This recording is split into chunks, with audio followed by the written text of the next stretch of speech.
In this episode, we talk about how trauma doesn't need to be relived to be healed, and using breathwork as a tool for transformation.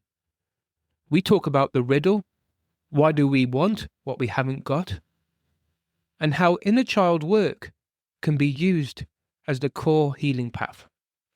Welcome to Man Quest Define Meaning, where we help men navigate modern life, find their true purpose, and redefine manhood.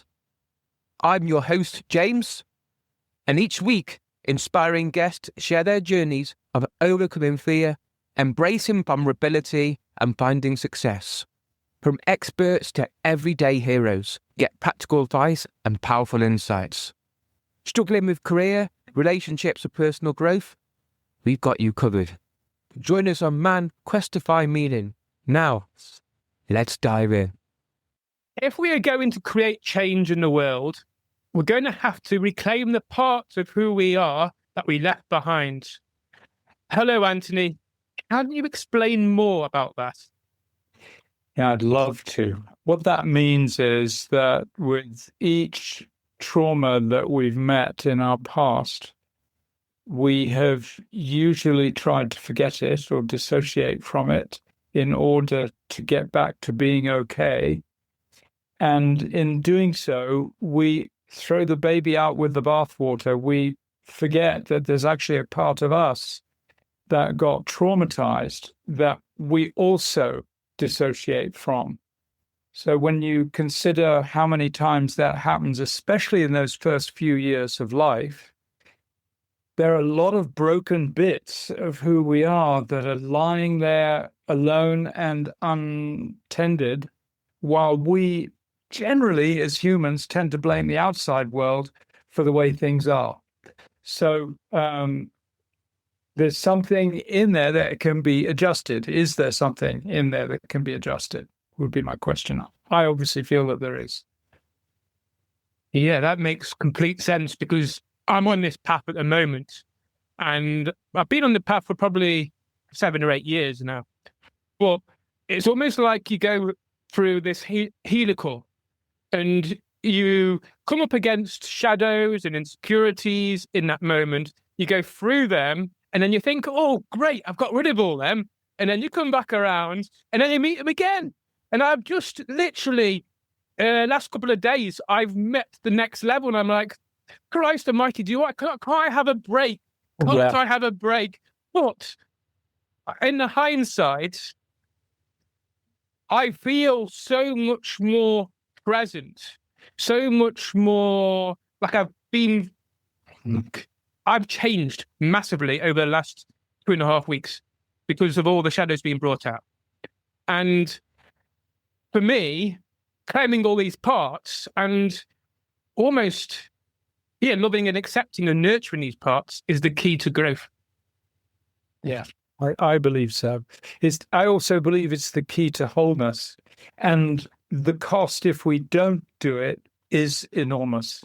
And I think we can see that when we look at adults in our world, even those in prime ministerial or presidential roles in many different countries, that when you hear them in debate with each other, behave like children. There's no real adulthood there. There's no real leadership there. There's a squabble going on like you would have seen in a playground a few years ago. And I think that's the cost, is because we leave so many parts of who we are behind that what's left isn't very much, isn't the original shape we were intended to be. And then the dangerous thing about these parts we leave behind is if we get activated or triggered, all of a sudden they're pulling off puppet strings and we're behaving like an 8-year-old. I'm not saying anything bad about 8-year-olds. I love them, but I don't want to see a prime minister or president speaking like an 8-year-old and thinking that they're going to win, because that's not how we're going to create some positive change around here. So that's a big one because, I think women do this so much better than men generally, as a whole. But what I'm finding at the moment is So one of my things that I want to do is be able to bridge the gap between where men are and where women are. And that's a huge gap, massive, massive, huge gap. But in order to do that, we've got to go into ourselves and ask ourselves which parts of ourselves want to be seen in this moment. And to sit with it, but also to sit with the uncomfort. Yeah. Well, I think that is key. Being in the discomfort is, if we consider the very basics, that the male tends to penetrate the world and the feminine is more skilled in receiving the world.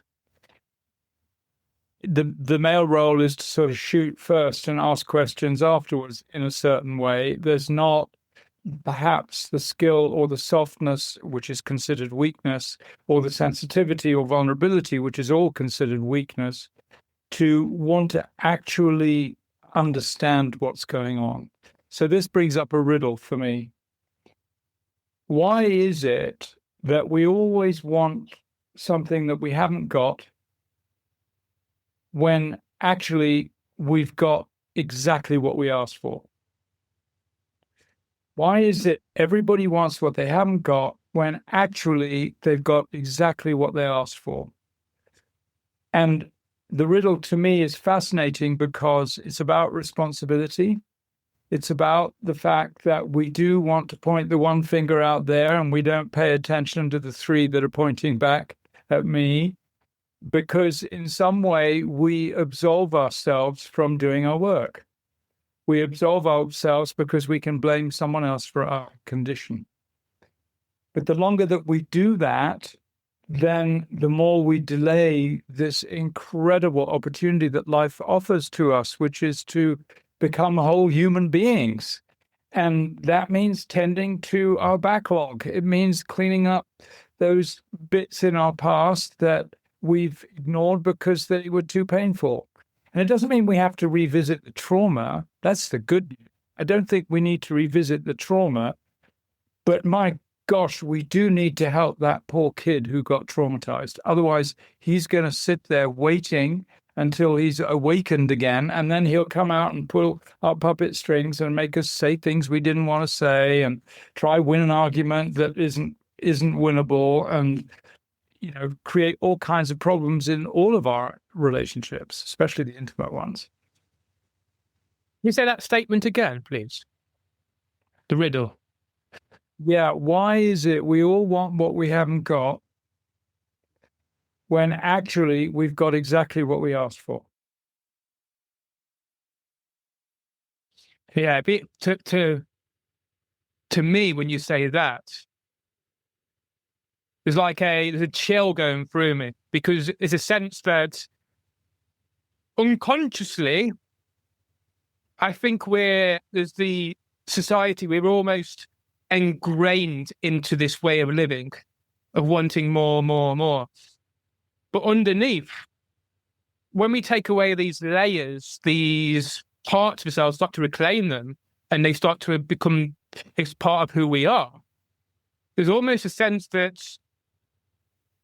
we get that level of fastness, that ocean of fastness, and that idea that within there's everything but nothing. Yeah.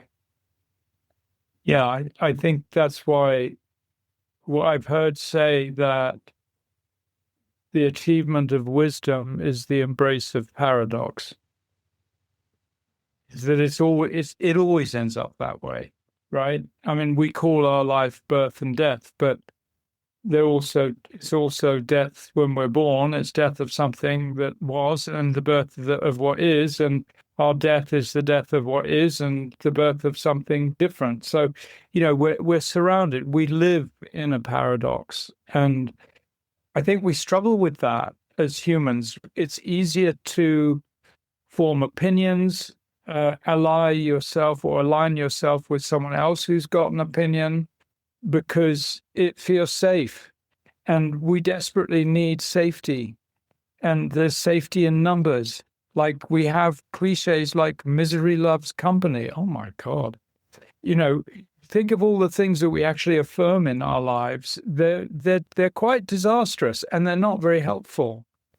So that belonging that we seek as humans, to me, and this is the paradox again, is because we don't really belong to ourselves. And once we can belong to ourselves and all of those bits that we spoke of, those parts of who what once was, can become a part of me again consciously, then I don't have to feel alone. Actually, I feel abundant. I feel like, oh my God, I got a whole orchestra of possibility inside me that I thought it was all one note, but now I've got all the instruments and notes in the scale available to me. So and of course, we don't see that until we get it. Then when we get it, we look back and we go, oh gosh, duh, of course.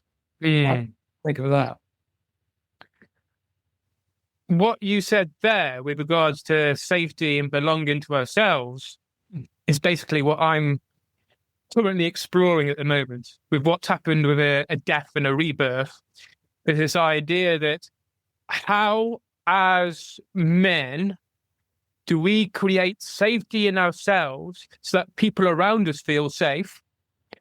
And in doing so, how can we bring ourselves, there's a sense of being present with somebody. If we want to be present with somebody, I have this gut feeling that we need to be present with ourselves and bring ourselves back to us.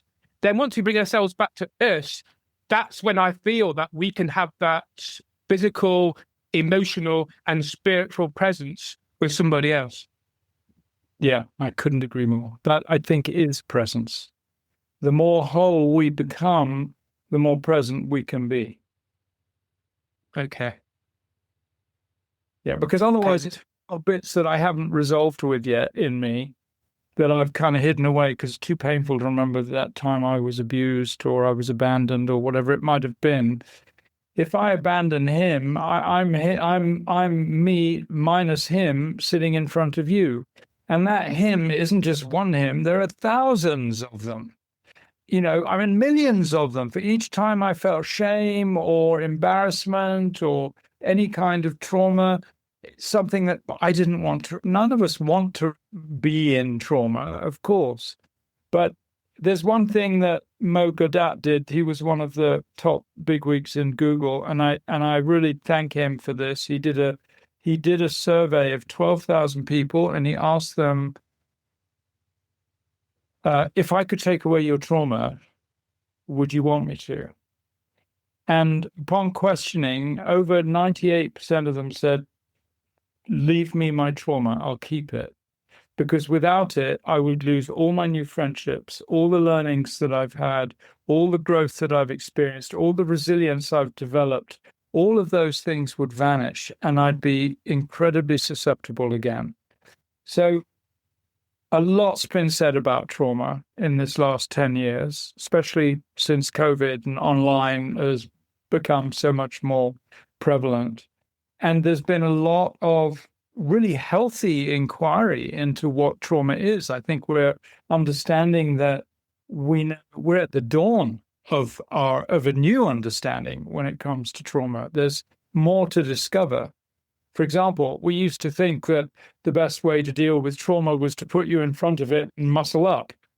Now we know the opposite is true, that every time that your trauma gets activated, all those hormones and chemicals, the norepinephrine and the cortisol and the adrenaline are coursing through your body again, and you're going to embed and embody the trauma more each time you get activated, not less. So the things we're discovering are really very enlightening. And at the same time, on the other side of the coin, because you spoke of shadow, and there is the shadow in everything, that trauma in a way is becoming commodified. If you put trauma in a title, you'll get more readers, more views, more likes, more attention, because it's a buzzword and we're trying to figure it out. So there is a middle way, I think. And to me, the good news is that we don't actually have to swallow the trauma again. we have to sneak behind it and rescue that part of us that got wounded or damaged or abandoned. Being a child, I assume. Yeah, being a child. Yeah. Okay. So before we carry on, can you tell us your story, please? Born in England, half Italian. Went to boarding school when I was 7. Hated it, especially being half Italian because they didn't like wops, is what we got called in those days. Pretty grim school experience all the way through. Went to a public school afterwards, another boarding school. Managed to get out at 16. Ran away. Got to America. Lived there 12 years. Left England when I was 17. Moved to America for 7 years. Came back to England for another 5 or so, and then started traveling. Moved to Italy and then Asia. Had a good 18 or 19 years experience in Asia, in India, and in Indonesia, and then came back to Europe about 10 years ago. And I'm a student of breathwork. Have been since I was 8 years old. I had my first ecstatic or enlightenment experience with breathwork when I was a very young boy. And I've always considered it too good to be true until about, well, I still do, honestly. I still do think it's too good to be true. It's a new true. And I actually picked up breathwork professionally only about 17 or 18 years ago now. It's quite a journey. So how does it feel to be doing breath work at 8 years old? How did it feel, shall I say? Especially when you consider the context that I was in, I was absolutely miserable. Life was grim. I got teased a lot. I was outcast, marginalized, couldn't belong to anything.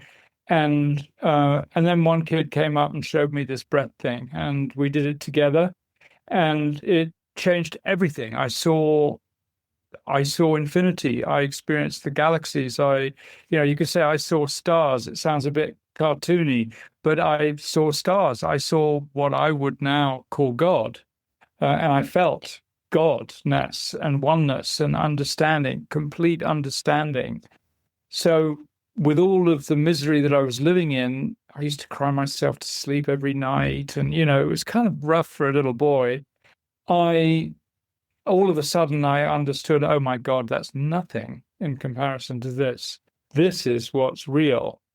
So it became a landmark for me and a reference point on my life map forever. I kept coming back to breathwork in different circumstances. I was a young father at 17, so during the pregnancy, I was actually coaching my wife, but I didn't know that's what I was doing. That's just what we were told to do, so I did it, and I did it for my first 2 children, and then I studied pranayama and all different kinds of Sufi breathing, all different kinds of chanting and breath work, because I was just amazed at what happened, and it's still today my favorite tool in the box. It's the one that changes things the most quickly for me. And I deal with a lot of addicts. I deal with a lot of depression, suicidal ideation, all the problems that we face in life. I deal with a lot of the shadow space. And I find that the breath is just the most instant way to create a different picture, to create a different map, to understand that there is a different map that we live on in life. But unless we pay the right kind of attention, we won't know it's there. So that's the sadness, is that there are a lot of people who don't know that there is this, I call it the miracle matrix, rather than the matrix that we've seen. There's another whole matrix that's available if we are able to resonate with it. Let's start there, actually, because I'll come back to the other bits that we talked about earlier. Just quickly, with breath work. So anybody who's new to breath work, what can they expect and what kind of things would they need to do? Well, there are 2 meanings of breath work. One is that you have to work to breathe consciously. It's effortful. And the other one is that the breath does the work. So paradoxes earlier on, both of these things are true. When you say expectations, it's best not to have any. Actually, expectations are like putting two of the wrong ends of the magnet together where one pushes the other away. So it's best not to have expectations, but to use the experience as an opportunity to be very curious in a state of wonder, like a child will be. And it doesn't matter what breath pattern you use, if that's the approach you'll take, that is how the most phenomenal results will be experienced. Okay. So expectation is almost rule number one. Because I know from my own personal experience with breath work that I find that when I go into a certain breath mode, I start to panic and I start to almost hyperventilate. Yeah. How do you step over that kind of hurdle? Well, hyperventilation is a type of breath work, but it's not the right medicine if you're the sort of person that is going to be inclined to high tension or anxiety. You would use an opposite breath. You would use a slow breath rather than a quick breath. You wouldn't pant. So here's the deal. Here's the deal.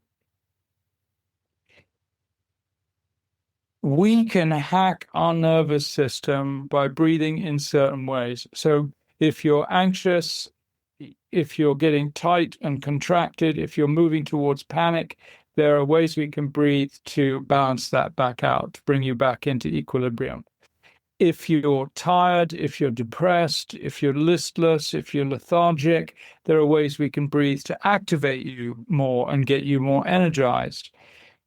The way that you're going to find out about this for yourself, because anybody can tell you, but the way you're going to get the most out of it is by experiencing it. What you need to do is make a little choice right now, and that is that I'm going to start noticing how I breathe in different circumstances. And it's not very complicated. There aren't like 600 different things to remember. There are only 5 or 6. When you're panicky, how are you breathing? When you're relaxed and feeling really good, how are you breathing? When you're making love, how are you breathing? What happened? Was it enjoyable? Did it all happen too quick? Were there things you would have wanted to be different? How are you breathing?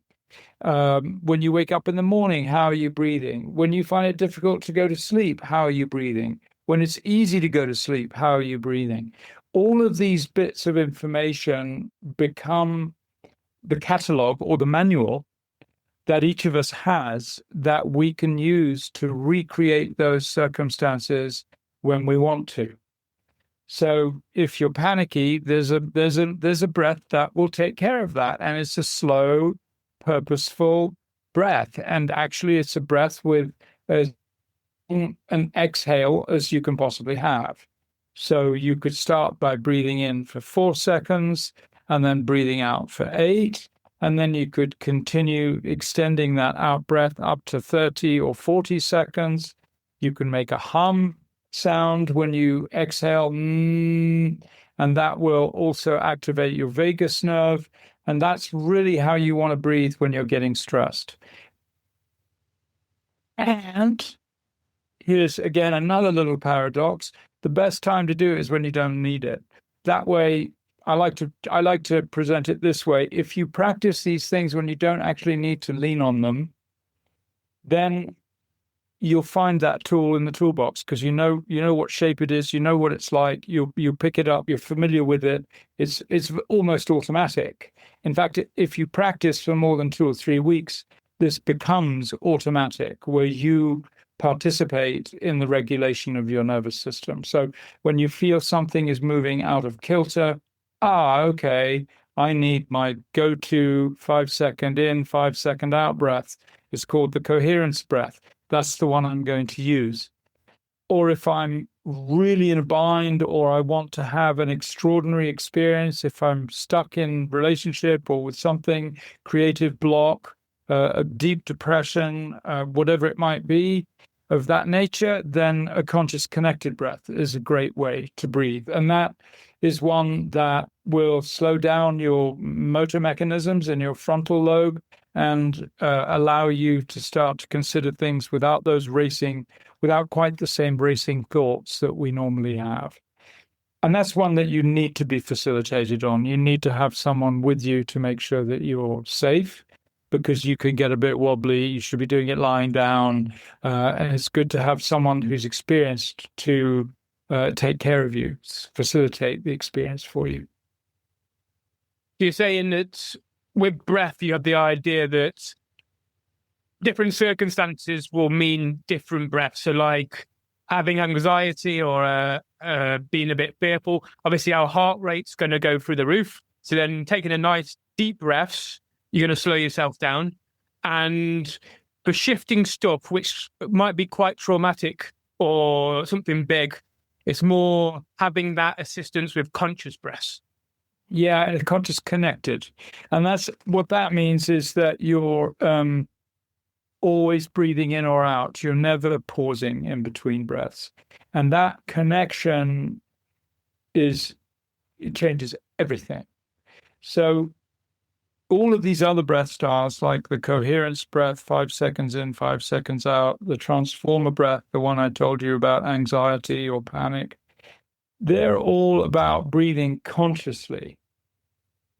The conscious connected breath is also about breathing consciously, but there's a big plus in front of it, which is that actually what you're doing is you're stretching your consciousness. So just like you do yoga to stretch and reach further, or you go to the gym and exercise to develop muscles, what's happening with the conscious connected breath is that you're stretching your awareness. I call it like an inner workout. And it does take work, because you're consciously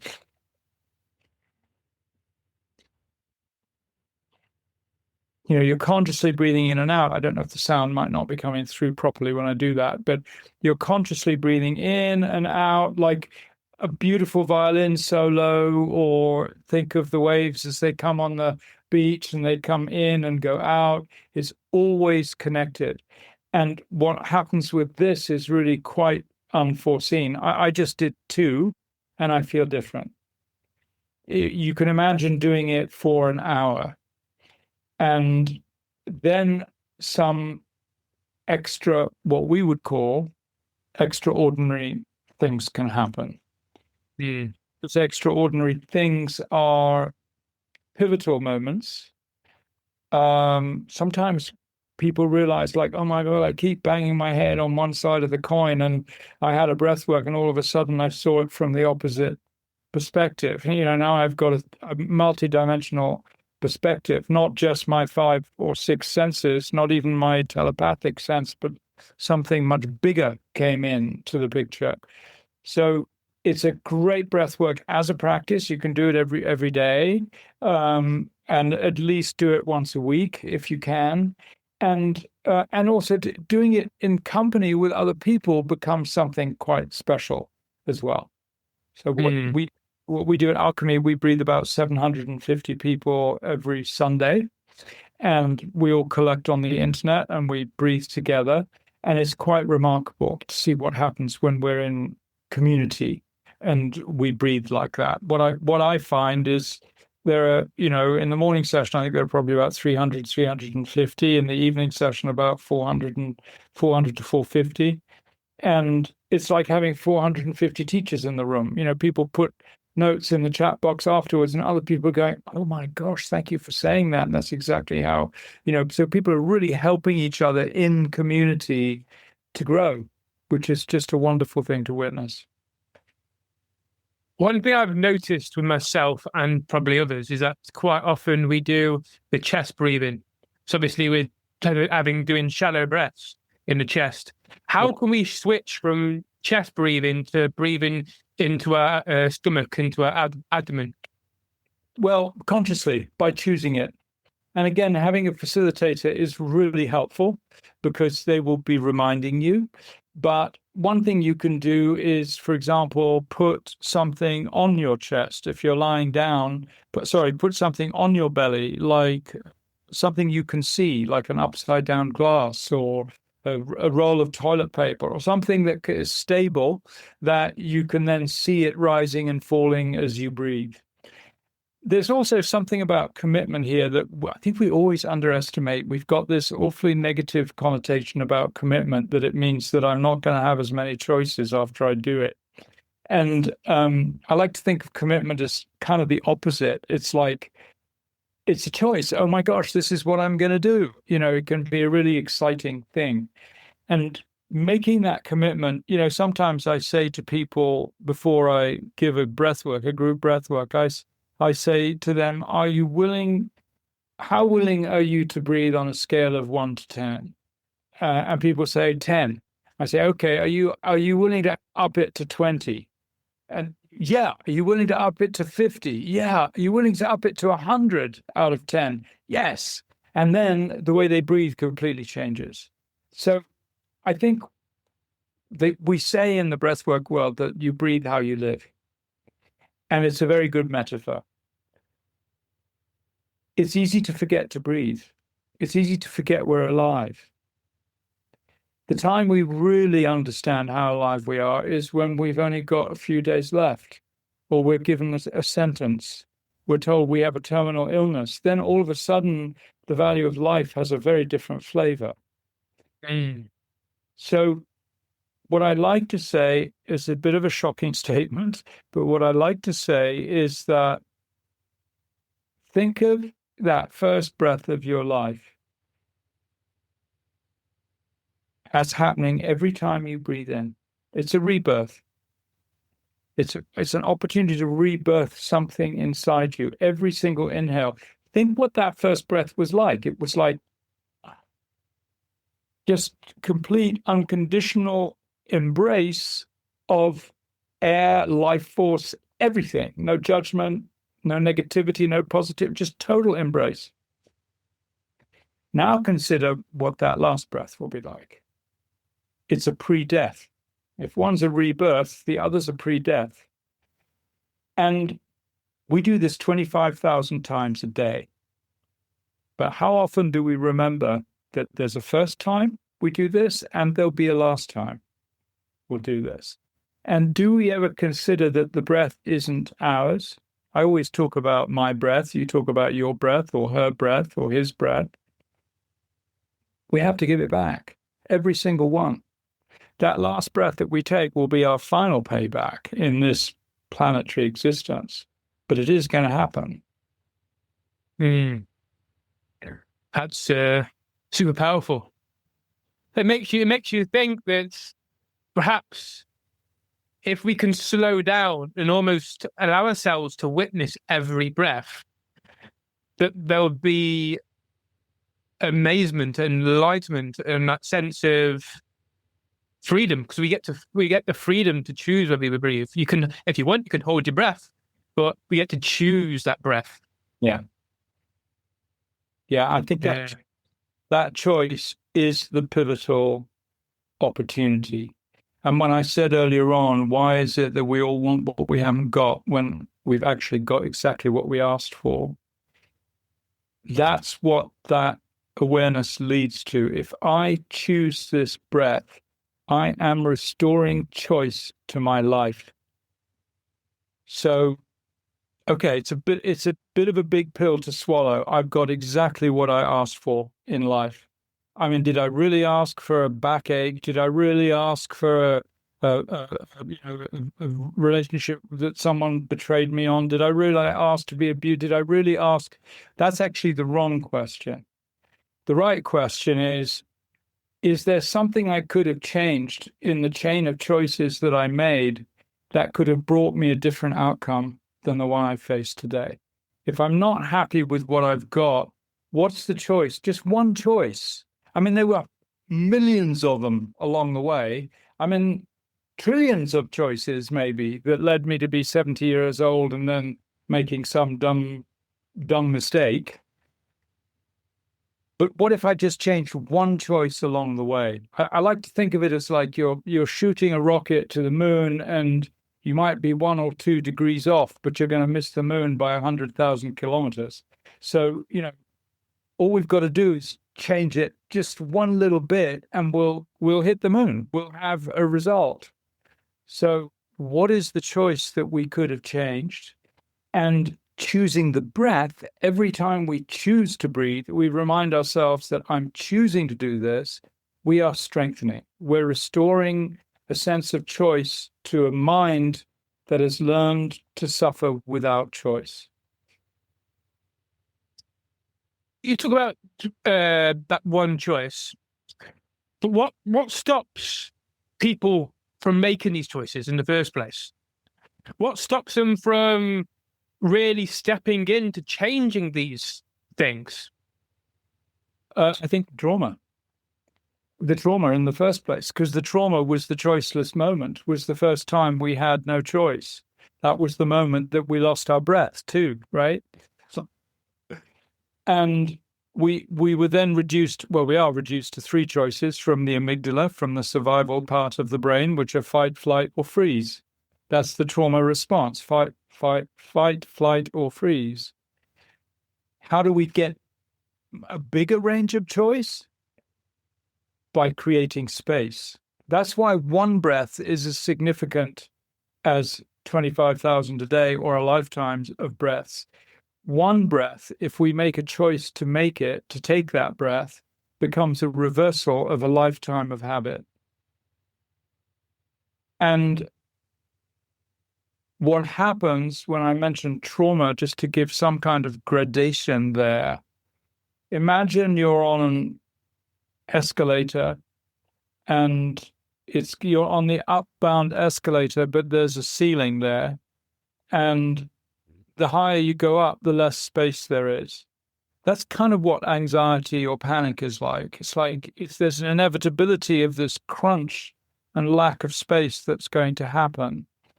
What also happens as you go up the escalator, as your tension rises, you lose your sense of choice. One by one, you lose them until you reach the panic stage. And then it's like, I'm going to die. I can't escape. I can't even flee anymore. This is, the inevitable ultimate surrender is all that happens on our screen when we're in a panic state like that. So when you think of that escalator going up, and the more we allow the tension to rise, the less choice we have. By the time we come to this point, we don't realize we could turn around and run down the steps quicker than it's going up. We don't think about it that way. There's an interesting story. It's called the Chinchilla story, and it was in 1976 in California, where a school bus driver had about 26 kids on board, and they got hijacked. And they took this bus and they buried it in a quarry, and there was no exit. I think actually they put them in a truck container and then they buried it in a quarry. They covered it up with gravel and stuff. And it was like 110 degrees Fahrenheit, which is what, about 38, 40 degrees centigrade. And they couldn't find an exit. And there was one teacher with them, the bus driver, the teacher, and the 24 kids. There was one kid that actually found a way out. And they were in there in total, I think they were in there for like 3.5 days. His name was Jack Barkley. He found a way out. But at first, he couldn't persuade anyone else to follow him because they were in such a traumatized state. They were in such a choiceless state that even when someone offered them a choice on a plate, they couldn't recognize it as a viable way to go. Now, eventually they all did get out. They were rescued, and Jack Barkley was the one that did it. They immediately took them to hospital, and they gave them a half-day psychiatric evaluation, which is really a statement on how much we knew about trauma at the time. And they then let them all go. In the afternoon, they sent them all home. The verdict was that the only one that they were concerned about was Jack Barkley, that he might have difficulty adjusting. Fast forward 10 years, 20 years, studies have been done on those children that were stuck in that school bus. Everybody, apart from Jack Barkley, has been facing disaster in their lives. because that choicelessness was impossible to break out of. He's the one that broke out of it, and he is the one that thrived. I have another story, and this happened to a friend of mine who's a psychotherapist, and she went to Lampedusa, which is an island on the south coast of Italy, to bring in refugees from the boats from Syria. And what she used to do when a dinghy would come in and there'd be a couple of dead people and a couple of very ill people and all very cold and weary and in all kinds of conditions, she would welcome them on land and say, "You are a hero. Congratulations. You made the right choice and you survived." And what they found was the people that she welcomed to land are the people that integrated the quickest. So what does this tell us? It tells us that this choiceless state can last a lifetime unless we do something to change it. And what's hidden in that is that acknowledging someone is a tremendous way for them to understand that there's something different than the way I'm thinking. Have you ever noticed in your life you go up to someone and you acknowledge them and they go, "Oh, no, not really. No, it wasn't me." I felt that myself when some people say that to me. We're not used to acknowledging ourselves. Indeed, in England, it's almost impolite to acknowledge yourself. We kind of hide behind this false image of, "Oh, no, modest. No, please, no, you rather than me. You first," kind of thing. So without that acknowledgement, we're not going to get traction. We're going to be like a newborn Bambi on an icy lake. We're not going to be able to get movement or traction. We need acknowledgement and we need celebration in order to be able to move forwards in life. And I think this is great news because it doesn't mean that we just have to dig in our shadow and smell all the nasty stuff and, bury ourselves in the mucky mud. It means that there is room for celebration and there is room for acknowledgement. So we don't have to lose hope. But the story of both of these stories show the value of making a choice. And that's why I say choosing that one breath becomes the thin end of the wedge that means you can choose another 10 if you need them, another 20 to do it 3 times a day. And the more that you choose it, the stronger you will become. Making a choice, that's super. I think that's super key with anything. But you were talking earlier about trauma, and we're talking about a lot of our trauma is created when we're a child. How can we go back and help our inner child to heal to not necessarily, to overcome the traumas? Yeah. Obviously, you have to make a choice to do the inner child healing. Yeah. Well, to me, inner child work is my favorite work of all because that's where I see the greatest and quickest transitions occur. So here's the good news. We don't have to get the child to beat the trauma. What we need to do is we need to let that part of us, that inner child in each of us, know that we are choosing to show up to provide the protection and the support that it didn't get in the moment that the drama or the trauma occurred. That's what needs to be received by the child. What's that going to take? I've devised a way over the last 15 years or so that I use almost exclusively now, which is called the bridge, which is a 6-step process that I would sit with someone. I would have them use their breath in different ways as we go through it, but conscious use of breath. And we would go inside and find, and when I say inside, we choose a body sensation that can be associated with the dilemma or the issue at hand.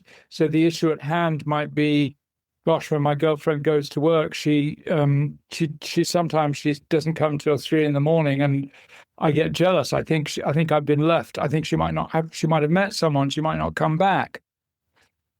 that very likely occurred because as a youngster, when I encouraged them to trace this back to when did that become normal for you to feel that way? How far back do you remember it being normal? Oh, well, my dad left when my mum was pregnant, so I never had a dad. Or my mum left, or she died when I was 1, or she died in childbirth, whatever. So then I know what age we're dealing with, and then as we work together, I say, well, look, when you have this feeling that your girlfriend hasn't come back from work and it's 2 a.m, I want you to take a couple of breaths and feel that now. Just feel that feeling. And when you do that, where is it in your body? What do you notice in your body? And for example, as I'm speaking, I'm noticing in my upper belly a tension because I had abandonment as a child, and that's kind of where it comes up for me physically. So I'm rubbing it now as I talk, just letting my inner child know that I'm present with it. But here's the deal, and this is quite serious. This is where my body learned to feel that feeling in the physical realm. And what happens is if we don't listen to that feeling that the body's giving us after a lifetime, that's where chronic illnesses come. That discomfort in the body is the body trying to express itself to my mind. But we don't think that the body's got a lot to say to our mind. We think the brain is in command of everything. But actually, 80% of the data is flowing from the body to the brain. 20% is going the other way. And that's why it's important to use the body in an exercise like this, is because the body has been holding on to this feeling, in my case, for 65 years or so, and it's not happy. So as I connect with it, or as my client would connect with it, I would say, okay, put your hand there and just allow this for once, give permission for this physical sensation to be here, because it's always been uncomfortable in the past and you want to shove it aside and have a drink or watch TV or do something different to forget about it, to move away from it. But right now we want to really give it permission to be present for us. And so as they do that, and I see either usually a rising discomfort and an increased emotional presence, I would say, well, as you do this and you consider that you were 2 years old when your mum left or whatever, can you notice yourself then as you were then as a little 2-year-old? Do you have some notion of yourself? Would it be a visual thing or a memory or a smell or a touch? Maybe you were spanked. Maybe you were squeezed too tight. Maybe you were cold. You were left outside. Can you remember anything? Can you associate with that? And once they do, then we begin to focus on, okay, now using your mind now as an adult, you're 43 years old, what would you want this little one to know? From the position that you're in now, what would you want this little one to know? And of course, usually it's like, oh my God, I didn't realize that I could do anything about this at all. I'm so sorry. I wish I'd known. I've got to protect this little fella because my mum's not going to come back. She died. So, she's not going to sort it out. So how am I going to take care of him? And so then a dialogue begins. There's a focused either monologue or conversation that can occur where assurance is provided to this little one that it's going to change. Things are going to change. And the exercise then, I'm giving you very simple terms, but it can be read about in my book. The exercise then concludes, it goes through a stage of embracing this little being into your heart, and then it finishes with some kind of exercise that you can do repeatedly that will give reassurance to this little child inside that you really do mean what you say. Because oftentimes that little one doesn't trust. Why should it trust? It's been abandoned since it was 2. Why should it believe you just when you say a few words? Indeed, maybe people did say words and then didn't fulfill the promise, which would have just made it worse. So it's going to take repetition. Even if it's a willing kid that's like jumping in your arms and going, whoopee, it's still going to take repetition. And this is why repetition is one of 4 ways that we can reinform the subconscious archive. It's one of 4 ways that we can reinform the subconscious archive. And breath is repetitious. So I get people to do something with their breath. Take the first 3 minutes of every day and breathe in and out and know that you're taking the breath to this part of your body. Put your hand there and know that in this part of your body lives this little part of you that's been forgotten, and connect. Spend 3 minutes connecting together. And then it's done. And it takes 40 minutes. And people's lives change forever. And I get asked that when I'm teaching this, I get asked the question, well, what happens to all the other inner children? What happens? I mean, it's happened to me like 150 million times that I've got little broken parts of me. Now you've pointed them out. I'm looking at them all, as shards on the floor. How can I do this so many times? And I say, well, the good news is that you've now built a bridge. And they'll all come clambering over. If they know the bridge is safe, you will be okay. And now, from now on, a large part of your awareness will be about taking care of your little you, because she,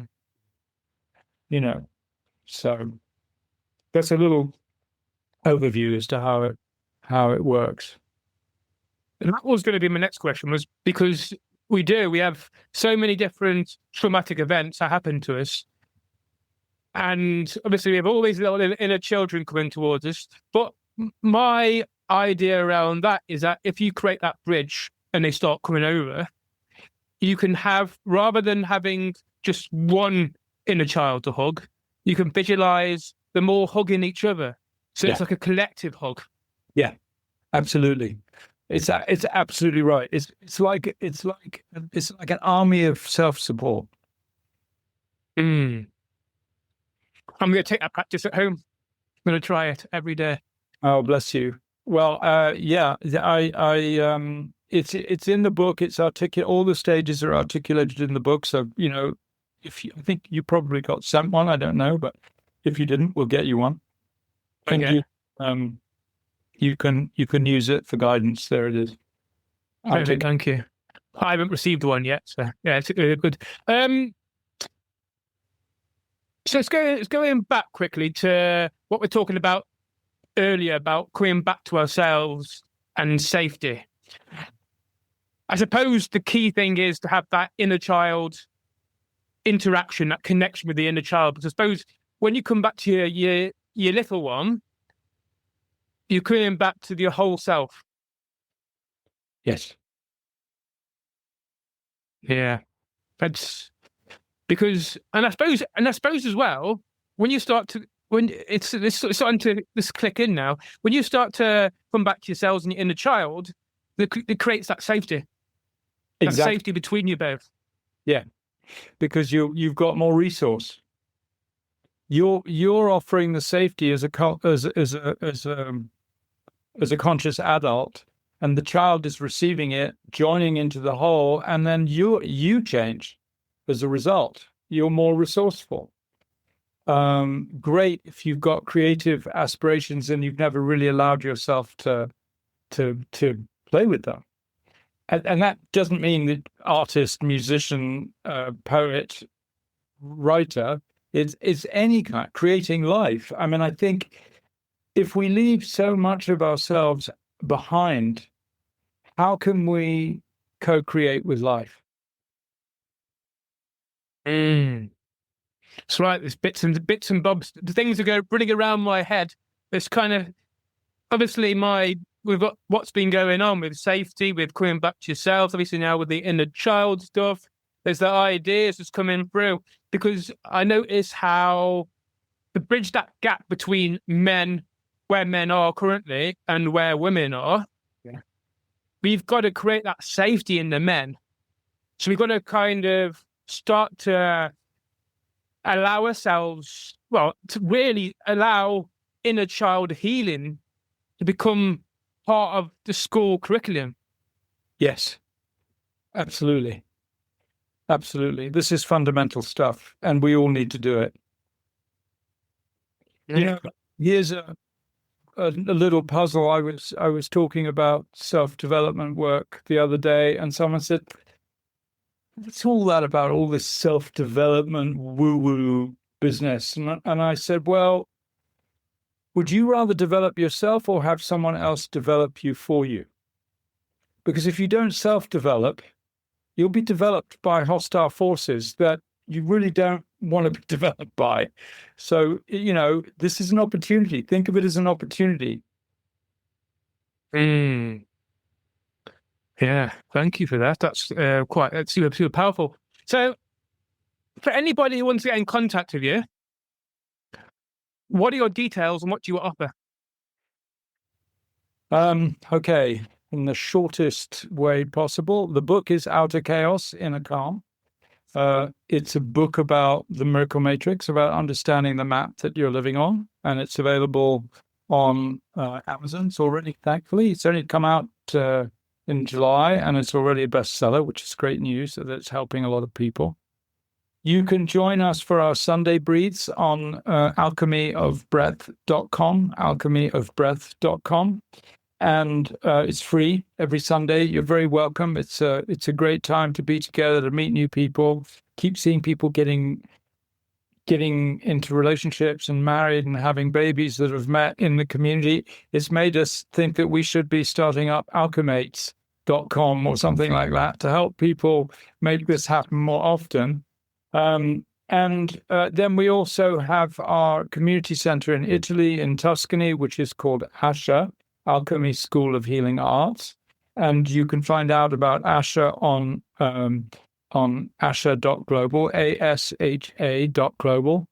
And we run from May through October all kinds of gatherings. A lot of them are about breath. My wife is an incredible teacher of intuition, and she teaches things about intuition and detox as well. So we have a lot of courses that we run, and also we have other things that other people that come in and run events there. So if you fancy a trip to Tuscany, look us up and book yourself in. Is there any final words of wisdom that you would like to tell people out there? There's always room for hope if you create the breathing space. So think about that one breath when you have got a quiet mind. Reflect on that first breath and that last breath. And maybe some of you have seen a last breath and you understand its significance. Play with those and imagine them in every breath that you can, because I think what it will do is it will enliven you and make you more awake to the present moment, which will make you present. Yeah. Thank you very much, Anthony. It's been a pleasure. Thank you, James. It's great to hang out with you. Thank you.